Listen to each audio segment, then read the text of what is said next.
कैसे जगाएं प्रसुप्त प्राणाग्नि को। मानवीय कायसत्ता में शक्ति का जस्र भंडागार बीज रूप में प्रसुप्त स्थिति में दबा भरा पड़ा है, जिसे योगाग्नि, प्राण ऊर्जा, जीवनी शक्ति, कुंडलिनी आदि नामों से जाना जाता है। परमाणु के नाभिक में प्रचंड शक्ति भरी पड़ी है, पर वह दिखाई पड़ती है और उपयोग में तभी आती है जब एक सुनिश्चित वैज्ञानिक प्रक्रिया अपनाकर नाभिकीय विखंडन कराया जाता है। यह प्रक्रिया अत्यंत जटिल है और खर्चीली भी। कुंडलिनी महाशक्ति भी हर मनुष्य में सुषुप्तावस्था में पड़ी रहती है।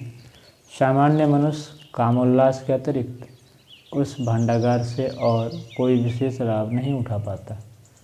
प्राणायाम की विशिष्ट प्रक्रिया उस महाशक्ति के जागरण ऊर्ध्वगमन में विशेष भूमिका निभाती है।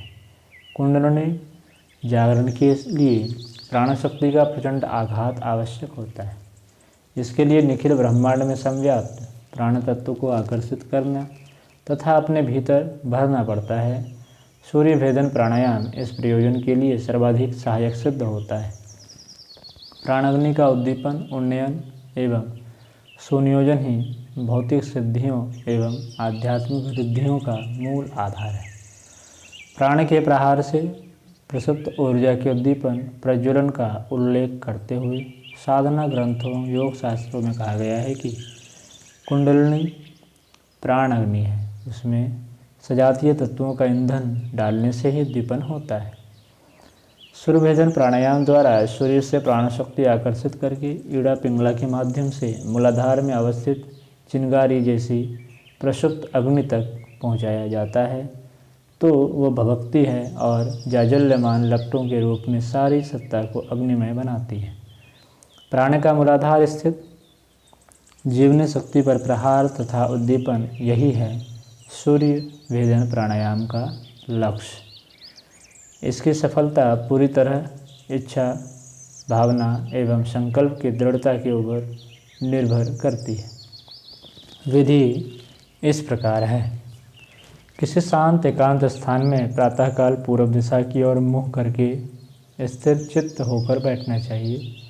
आसन सहज हो, मेरुदंड, सिर और ग्रीवा सिद्ध में हो, नेत्र अधखुले, घुटने पर दोनों हाथ। सूर्य भेदन प्राणायाम के लिए इसी मुद्रा में बैठना चाहिए। बाईं नासिका का छिद्र बंद करके दाहिने से धीरे धीरे सांस खींचना चाहिए। भावना यह हो कि वायु के साथ सूर्यस्थ प्राण ऊर्जा की प्रचुर मात्रा भी आकर्षित हो रही है। यह प्राण ऊर्जा सुषुम्ना मार्ग से धन विद्युत प्रवाह पिंगला नाड़ी द्वारा मूलाधार तक पहुंचाती और वहां अवस्थित प्रसुप्त चिंगारी को झकझोरती, थपथपाती और जागृत करती है। यह सूर्य भेदन प्राणायाम का पूर्वार्ध पूरक है।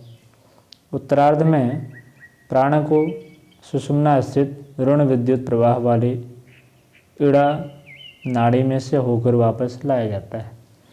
श्वास को दाएं नथुने से अंतर कुंभक के साथ के बाद लौटाया जाता है। वापस लौटते समय अग्नि उद्दीपन प्राण प्रहार की संघर्ष प्रक्रिया से ऊष्मा बढ़ती है और प्राण में सम्मिलित होती है। प्राण लौटने का ईड़ा मार्ग ऋण विद्युत का क्षेत्र माना गया है। इस तरह यह पूरी विधि सूर्य भेदन प्राणायाम के अंतर्गत है। इस प्राणायाम की विशेषता यह है कि इसमें पुनः सूर्य नाड़ी दाएं नथुने से पूरक एवं चंद्र नाड़ी बाएं नथुने से रेचक किया जाता है। मूलाधार पर प्राण प्रहार तथा प्राणोद्दीपन की भावना सतत करनी पड़ती है। इस प्रकार यह प्राणायाम यौगिक चक्रों को जगाने वाला एक सशक्त प्राणायाम है। योग साधना में क्रियाकृत्यों की तुलना में भावना, आस्था एवं संकल्प का महत्व अधिक है। साधक को इसके अनुरूप ही लाभ मिलता है। श्वास द्वारा खींचे हुए प्राण को मेरुदंड मार्ग से मूलाधार तक पहुंचाने का संकल्प दृढ़तापूर्वक करना पड़ता है। यह मान्यता परिपक्व करनी पड़ती है कि निश्चित रूप से सूर्यमंडल या अंतरिक्ष से खींचा हुआ और श्वास द्वारा मेरुदंड सुषुम्ना मार्ग से प्रेरित किया गया प्राण मूलाधार तक पहुंचता है और वहां प्रसुप्त कुंडलिनी शक्ति को प्राणाग्नि को अपने प्रचंड आघातों से जगाता है। सूर्य भेदन प्राणायाम का योग शास्त्रों में असाधारण महत्व बताया गया है। कुंडलिनी महाशक्ति के जागरण के लिए जिस प्राण ऊर्जा की प्रचुर परिमाण में आवश्यकता पड़ती है, वह प्रयोजन सूर्य भेदन द्वारा ही पूरा होता है। प्रक्रिया सामान्य है, किंतु परिणाम असाधारण एवं चमत्कारी है।